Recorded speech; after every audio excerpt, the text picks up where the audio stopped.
یا منفی طرز فکر رکھتے ہیں اس پر کہ کیا یہ سب جن کو معصوم کہا جا رہا ہے، انبیاء اور چہاردہ معصومین علیہم الصلاۃ والسلام، ملائکہ اور یہ معصوم بچے وغیرہ، تو کیا یہ سب عصمت میں برابر ہیں؟ آخر میں خود آپ کی بارگاہ میں اس کا جواب عرض کروں گا، لیکن کچھ سوال پہلے یہ سن لیجئے۔ اس کے بعد دوسرے نمبر پر ایک لفظ عام طور پر استعمال ہوتا ہے حضور، جبکہ آپ جانتے ہیں کہ حضرت نبی آخر الزمان صلی اللہ علیہ وآلہ وسلم کے لیے لفظ استعمال ہوتا ہے حضور اکرم، حضور صلی اللہ علیہ وآلہ وسلم۔ اور ہمارے معاشرے کے اندر بھی ایک دوسرے کے لیے یہ لفظ استعمال کیا جاتا ہے کہ حضور کیا حال ہیں۔ تو یہاں پر نعوذ باللہ کیا یہ جو ایک دوسرے کے لیے لفظ حضور کا استعمال کیا گیا ہے، یہ بندہ حضور اسی معنی میں حضور ہے نعوذ باللہ جس معنی میں حضرت صلی اللہ علیہ وآلہ وسلم کو پکارا جاتا ہے، یا یہاں پر مراد کچھ اور ہے؟ اس کے بعد لفظ جناب، ایک دوسرے کو جناب کیا حال ہے، جناب علی، درخواست لکھتے ہیں جناب علی گزارش ہے۔ تو معصومین علیہ الصلاۃ والسلام کے لیے، انبیاء کے لیے، ان کے لیے بھی یہ لفظ استعمال کی جاتی ہے کہ جناب ابراہیم علیہ السلام، جناب محمد مصطفیٰ صلی اللہ علیہ وآلہ وسلم۔ تو یہ لفظ جناب، کیا یہاں پر جناب اور وہاں پر جناب دونوں ایک معنی میں استعمال ہو رہے ہیں؟ اس کے بعد نام رکھے جاتے ہیں، محمد، علی، حسین، حسن، مجتبیٰ، مرتضیٰ، یہ سارے نام معصومین علیہ الصلاۃ والسلام یا انبیاء علیہ الصلاۃ والسلام کے اسماء پر۔ تو یہ جو نام رکھے جاتے ہیں، کیا یہ محمد جس کا ہم نے نام رکھا ہے، بچی کا نام فاطمہ رکھا، یا اسی طرح جو نام رکھے جاتے ہیں باقی ان ذوات مقدسات کے اسماء گرامی پر جو کہ رکھنے چاہیے، حکم معصوم ہے اچھے نام رکھے جائیں اور پھر ان کا احترام بھی کیا جائے۔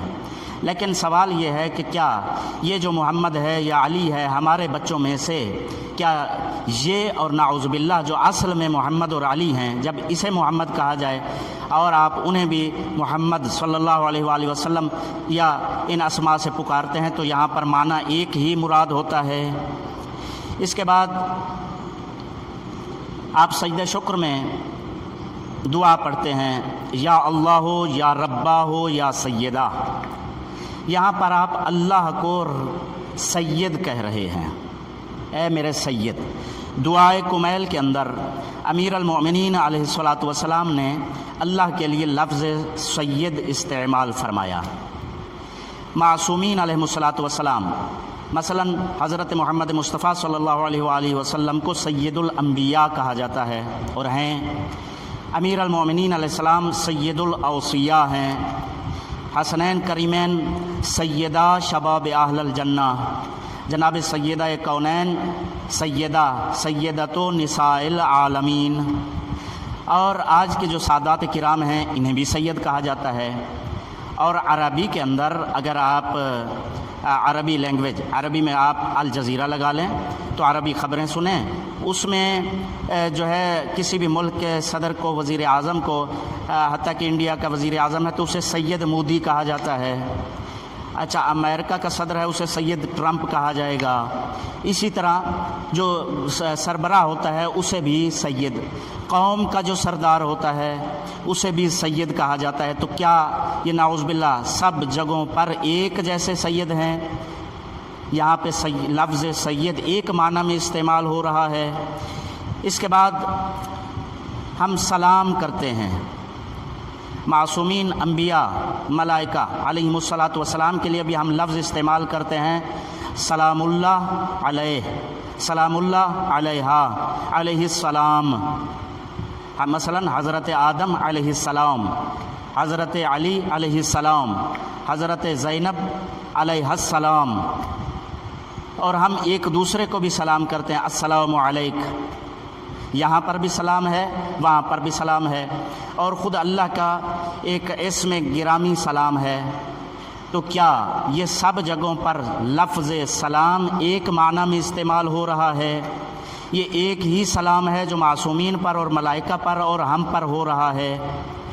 اور اسی طرح صلوات، لفظ صلوات، آپ جانتے ہیں کہ اللہ نے قرآن کریم میں ارشاد فرمایا کہ جو لوگ مصیبت وَلَنَبْلُوَنَّكُمْ بِشَيْءٍ مِّنَ الْخَوْفِ وَالْجُوعِ وَنَقْصٍ مِّنَ الْأَمْوَالِ وَالْأَنفُسِ وَالثَّمَرَاتِ وَبَشِّرِ الصَّابِرِينَ الَّذِينَ إِذَا أَصَابَتْهُمْ مُصِيبَةٌ قَالُوا إِنَّا لِلَّهِ وَإِنَّا إِلَيْهِ رَاجِعُونَ أُولَٰئِكَ عَلَيْهِمْ صَلَوَاتٌ مِّن رَّبِّهِمْ وَرَحْمَةٌ۔ تو یہاں پر اب فرمایا گیا کہ جو ان مصیبتوں میں مبتلا ہونے کے بعد کہتے ہیں انا للہ و انا الیہ راجعون، تو یہ وہ لوگ ہیں کہ جن پر اللہ کی صلوات ہوتی ہے اور رحمت ہوتی ہے۔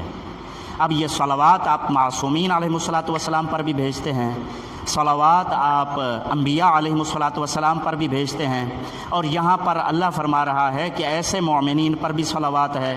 تو کیا یہ صلوات ہم معنی جو ہے یہ ایک ہی معنی میں استعمال ہو رہا ہے، یا صلوات جب ان پر ہوگی تو اور معنی میں ہوگی، جب صابر مومنین پر ہوگی تو اور معنی میں ہوگی؟ اس کے بعد لفظ استعمال ہوتی ہے قبلہ۔ ہم ایک دوسرے کو کہتے ہیں قبلہ و کعبہ، قبلہ و کعبہ کیا حال ہیں؟ تو یہ تو قبلہ آج تک بیت اللہ تھا، یہ ایک دوسرے کو قبلہ کیوں کہا جا رہا ہے؟ کیا یہ دونوں ایک معنی میں قبلہ ہیں؟ اسی طرح آپ دیکھیں کہ نماز آیات یعنی زلزلہ، اس کو آیت کہا گیا، چاند گرہن آیت کہا گیا، سورج گرہن آیت کہا گیا، سرخ آندھی آیت کہا گیا۔ یہ جو آفات آسمانی و زمینی ہیں آفات، فرمایا گیا شریعت میں واجب ہے جب ان آفات میں سے کوئی آفت آئے تو نماز آیات پڑھی جائے، کیونکہ آیت الہی ظاہر ہوئی ہے۔ یہ آندھی، زلزلہ وغیرہ وغیرہ یہ سب آیات ہیں، قرآن کریم کی آیات، انہیں بھی آیات کہا گیا۔ تو اب کیا یہ سب ایک معنی میں آیتیں ہیں؟ اس کے بعد اللہ کے صفات میں سے ایک صفت ہے مومن، اور عام طور پر جو مومنین ہیں انہیں بھی مومن کہا جاتا ہے۔ تو کیا اللہ اور یہ ایک ہی معنی ہے مومن کا؟ نعوذ باللہ۔ پھر اس کے بعد اللہ کے اسماء گرامی میں آپ جانتے ہیں کہ کوئی اللہ کے اسماء گرامی میں صفات ثبوتیہ میں صادق، حضرت خاتم الانبیاء صلی اللہ علیہ وآلہ وسلم صادق و امین مشہور ہے، اور جو سچا بندہ ہو اسے بھی کہا جاتا ہے کہ یہ صادق و امین ہے۔ تو کیا یہ سب جگہوں پر ایک ہی معنی مراد ہے؟ اس کے علاوہ اگر مثالیں لی جائیں تو بے حساب مثالیں دی جا سکتی ہیں۔ اب دیکھیں عربی کے اندر جو غلام اور آقا ہوتا ہے، غلام کے لیے لفظ عبد استعمال ہوتا ہے، آقا کے لیے لفظ مولا استعمال ہوتا ہے۔ اب امیر المؤمنین علیہ السلام بھی مولا، رسول اسلام صلی اللہ علیہ وآلہ وسلم بھی مولا، اللہ جل جلالہ بھی مولا، اور یہاں پر جو آقا ہے جس نے کسی غلام کو خریدا ہے وہ بھی مولا ہے، اور یہ جو غلام ہے یہ عبد ہے۔ ہم معصومین کی بارگاہ میں جب زیارات پہ جائیں یا اللہ کی بارگاہ میں جنازہ پڑھتے ہیں تو وہاں پر بھی کیا کہتے ہیں؟ اللہم ان ھذا عبدک، یہ عبد۔ کیا یہ ان سب کے معانی ایک ہی ہیں؟ جس طرح وہ مولا ہے یہ بھی اسی طرح کا مولا ہے۔ تو یہ عام ضرب المثلیں، عام الفاظ جو استعمال کیے جاتے ہیں اس میں یہ بہت زیادہ استعمال کے لفظیں ہیں۔ اس کے علاوہ اور بھی بہت ساری، لیکن طویل ویڈیو نہ ہو اس وجہ سے میں مختصر طور پر یہ مثالیں عرض کروں گا، اور چند مثالیں قرآن کریم سے عرض کروں۔ قرآن کریم کے اندر آپ دیکھیں تو آپ دیکھیں کہ انما ولیکم اللہ کے تحت اللہ ولی، رسول اسلام صلی اللہ علیہ وآلہ وسلم کو ولی کہا گیا، سرکار ولی، حضرت امیر المؤمنین علیہ الصلاۃ والسلام نص قرآن کریم کے تحت ولی۔ اور آپ جانتے ہیں کہ مومن کو مومن کا ولی کہا گیا، باپ کو بیٹے کا ولی، بیٹے کو باپ کا ولی، میاں بیوی ایک دوسرے کے لیے ولی۔ پھر جو صاحب دربار ہوتے ہیں جنہیں اولیاء اللہ کہا جاتا ہے یہ بھی ولی، جسے عام زبان میں فقیر کہتے ہیں، انہیں بھی ولی پکارا جاتا ہے۔ افراد ہیں بہت سارے جو ان کو بھی اولیاء اور ولی کہتے ہیں، اور بہت سارے ان میں سے سچے ولی بھی ہیں۔ آیت الکرسی کے حوالے سے معصوم نے ایک لفظ فرمایا، معصوم ایسے ایک روایت ہے، معصوم نے فرمایا کہ آیت الکرسی ہر نماز کے بعد سوائے ولی خدا کے کوئی ترک نہیں کرے گا، یعنی جو بھی ہر نماز کے بعد بلا ناغہ آیت الکرسی پڑھے گا، معصوم نے اسے ولی اللہ کہا ہے۔ تو کیا یہ اللہ اور باقی یہ جتنے ولی یہ سب ایک معنی میں استعمال ہو رہے ہیں؟ بلکہ آئیے تو آیت الکرسی کے اندر اللہ نے فرمایا کہ والذین کفروا اولیاءہم الطاغوت، جو لوگ کافر ہیں ان کے ولی طاغوت ہیں، شیاطین، تو یہاں شیاطین کو بھی ولی کہا گیا۔ تو اب یہ سب ولی ایک معنی میں ہیں۔ اس کے بعد قرآن کریم کے اندر فرمایا گیا رب ارحمہما کما ربیانی صغیرا، یعنی والدین کو رب کہا گیا۔ کسی بھی پرورش کرنے والے کو مربی کہا جاتا ہے، وہ بھی رب سے ہے، اللہ بھی رب ہے۔ تو اب کیا یہ سارے رب ایک ہی معنی میں ہیں؟ اس کے بعد قرآن کریم میں ارشاد ہوا اللہ نور السماوات والارض، اللہ زمین و آسمان کا نور ہے۔ اللہ نور ہم مانتے اور تسلیم کرتے ہیں اور ایمان رکھتے ہیں کہ محمد و آل محمد علیہم الصلاۃ والسلام بھی نور ہیں۔ پھر بعض اوقات کہا جاتا ہے کہ فلاں کے چہرے میں بڑا نور ہے، بڑا نورانی چہرہ ہے فلاں کا۔ آنکھ کے اندر جو روشنی اور بینائی ہے اسے بھی نور کہا جاتا ہے۔ سورج کے لیے بھی نور کا لفظ استعمال ہوتا ہے، چاند کے لیے نور کی لفظ استعمال ہوتی ہے۔ تو کیا یہ سب جگہوں پر نور ایک معنی رکھتا ہے؟ فلاں کا دل بڑا نورانی ہے، فلاں کا دل میں نور ہے، یہ نور سب جگہوں پر ایک معنی رکھتی ہے؟ تو سامعین محترم اس کے علاوہ بہت ساری بے شمار مثالیں دی جا سکتی ہیں، آپ جانتے ہیں، لیکن گزارش کروں، مختصر خلاصہ عرض کروں، آگے آپ کی اپنی مرضی ہے، جو فیصلہ کرنا چاہیں فیصلہ آپ کرنے کا اختیار اور حق رکھتے ہیں۔ میرے خیال میں اتنی مثالیں کافی ہیں، قرآن سے بھی عام زبان سے بھی۔ یاد رکھیے گا کہ عربی زبان کے اندر ایک ایک لفظ کے 70 بلکہ ایک ایک حرف کے، مثلا حرف عین، اس حرف عین کے عربی میں 70 معنی ہیں۔ اس حرف عین کا معنی آنکھ بھی ہے، اس حرف عین کا معنی عینک بھی ہے، اس حرف عین کا معنی گھٹنا بھی ہے، اس حرف عین کا معنی چشمہ بھی، 70 معانی ہیں اس حرف عین کے۔ اسی طرح عربی کے اندر یعنی ایک ایک حرف کے کتنے کتنے معانی ہیں۔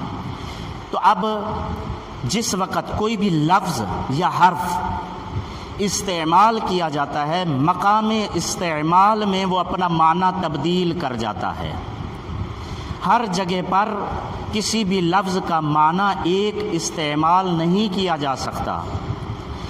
ہم دعائے امام زمان علیہ السلام کے اندر قائد، اے اللہ امام زمان کا قائد ہو جا۔ معصومین کو بھی مثلا امیر المومنین علیہ السلام کے لیے صفت استعمال کرتے ہیں کہ قائد الغر المحجلین، وہاں بھی قائد، اپنے راہبر کو بھی ہم قائد کہتے ہیں۔ تو اب یہ یعنی جو بھی قیادت کرے، لیکن جب یہ لفظ اللہ کے لیے استعمال ہوگا اور معنی میں ہوگا، اس کی قیادت اور طرح کی ہے، اسی طرح سیادت اس کی اور طرح کی ہے۔ وہ جو سید ہیں معصومین علیہ الصلوۃ والسلام، سیدہ شباب اہل الجنہ، سید الانبیاء وغیرہ، ان کی سیادت اور لفظوں میں ہیں، وہ اور سید ہیں۔ معصوم بچہ اور معنوں میں سید۔ یعنی خلاصہ یہ ہوا کہ جس وقت لفظ یا حرف استعمال ہوتا ہے عربی کے اندر، تو مقام استعمال کے ساتھ وہ معنی تبدیل کر جاتا ہے۔ مثلا امام خمینی کو جب امام کہا جاتا ہے تو عربی کے اندر رہبر کو، قیادت کرنے والے کو امام کہا جائے گا۔ تو یہ امام وہ ائمہ منصوص من اللہ جو کہ صرف اور صرف 12 ہیں، ہم 12 امامی ہیں الحمدللہ۔ یہ امام خمینی کی امامت وہ امامت مراد نہیں ہوتی۔ اسی طرح ولی امر یا ولی فقیہ وغیرہ کے لفظ جو استعمال کیے جاتے ہیں جس کے ساتھ، تو یہ جو شرعی حکمران ہوتا ہے، اس سے مراد وہ ولایت نہیں ہے جو ولایت امیر المومنین علیہ الصلوۃ والسلام یا معصومین علیہ الصلوۃ والسلام سے خاص ہے۔ اسی طرح آیت اللہ، اللہ کی نشانی، اللہ کی نشانی، یہ کائنات کا ذرہ ذرہ اللہ کی نشانی ہے، چاند اللہ کی نشانی ہے، سورج اللہ کی آیت ہے، زمین اللہ کی آیت ہے، درخت اللہ کی آیت، حتیٰ کہ چیونٹی اللہ کی آیت ہے، بھیڑ بکریاں، یہ تمام مخلوقات، تمام چیزیں، میں آپ، یہ سب اللہ کی آیتیں ہیں، لیکن ہر آیت کا اپنا اپنا درجہ ہے۔ جس طرح عالم، آل محمد بھی عالم ہے، اور آپ دیکھیں کہ آج کل تو جو 2 کیسٹیں رٹ کے ممبر پہ آ جاتا ہے وہ بھی علامہ کہلاتا ہے، حالانکہ علامہ آیت اللہ کے اوپر کی ڈگری ہے، یعنی بہت ہی زیادہ علم رکھنے والا، اللہ کو علام کا کہتے ہیں۔ آل محمد علیہ الصلاۃ والسلام عالم ہیں، اللہ کے لیے صفات ثبوتیہ میں ایک صفت ہے عالم، یہ عالم کہا جاتا ہے، اور یہ بھی علامہ ہوتا ہے صاحب ممبر جو 2 کیسٹیں رٹا ہوا ہوتا ہے۔ تو یہ سارے علامہ، عالم، علام، علیم، یہ سب ایک معنی میں استعمال ہو رہے ہیں۔ تو سامعین محترم، یہ صرف اور صرف ایک سازش ہے جس کے تحت، یہ بہت ساری سازشیں، ان میں سے ایک سازش یہ بھی ہے کہ کسی طریقے سے علماء کا کردار کو دھبا لگایا جائے اور علماء کا جو امیج ہے وہ عوام کے نظروں میں خراب کیا جائے، میلا کیا جائے، اور عوام کو ان سے دور کیا جائے، کیونکہ ایک حدیث معصوم علیہ الصلاۃ والسلام نے فرمایا کہ شیطان سب سے زیادہ اس وقت غضبناک ہوتا ہے جب کوئی طلب علم کے لیے نکلتا ہے، جب کوئی علم دین حاصل کرنے کے لیے گھر سے باہر نکلتا ہے تو شیطان اس وقت، کیونکہ ایک عالم جو ہے، فضل عالم جو ہے وہ شہداء، مثلا فرمایا کہ مداد العلماء افضل من دماء الشہداء، کہ علماء کے قلم کی سیاہی شہداء کے خون سے افضل ہے۔ اندازہ کریں، کیونکہ ایک عالم، مثلا شیخ صدوق علیہ رحمہ، علامہ مجلسی، شیخ کلینی وغیرہ وغیرہ، یہ جو بزرگ علماء گزرے ہیں یہ صدیوں پہلے چلے گئے، لیکن ان کی لکھی تصانیف آج بھی لوگوں کو ہدایت فراہم کر رہی ہیں۔ شہید کا خون ایک حد تک معین ہوتا ہے، بہت بڑے احسان ہیں شہداء کے، لیکن معصوم اب خود فرما رہے ہیں تو ہم کیا کریں کہ علماء کے قلم کی سیاہی بھی شہداء کے خون سے افضل ہے۔ تو ارباب ایمان اپنے آپ کو سنبھالیے اور ذرا غور و فکر کیجئے، یہ صرف لفظوں کا گورکھ دھندا ہے جس میں عوام کو بیچاری جو علم نہیں رکھتی انہیں الجھایا جاتا ہے اور علماء سے دور کیا جاتا ہے کہ یہ خائن ہیں اور معصومین علیہ الصلاۃ والسلام کے نعوذ باللہ القابات پر ڈاکہ ڈالتے ہیں۔ اگر یہ ڈاکہ ہے تو پھر جو ایک دوسرے کے لیے سلام کرتے ہیں وہ سلام کرنا بھی چھوڑ دیں، ایک دوسرے کو قبلہ کہتے ہیں وہ بھی چھوڑ دیں، جو حضور کہتے ہیں وہ بھی چھوڑ دیں، بچوں کو جو معصوم کہا جاتا ہے وغیرہ وغیرہ، یہ ساری لفظیں ان تمام کو پھر ترک کرنا پڑے گا۔ لیکن میں پہلے بھی عرض کر چکا اور آخری بار یہ عرض کروں کہ لفظ مقام استعمال میں اپنا معنی بدل جاتا ہے۔ اللہ میری اور آپ کی تمام کی رہنمائی فرمائے اور امام زمان علیہ الصلاۃ والسلام کے قافلے کے ساتھ ملحق فرمائے۔ والسلام علیکم ورحمۃ اللہ وبرکاتہ۔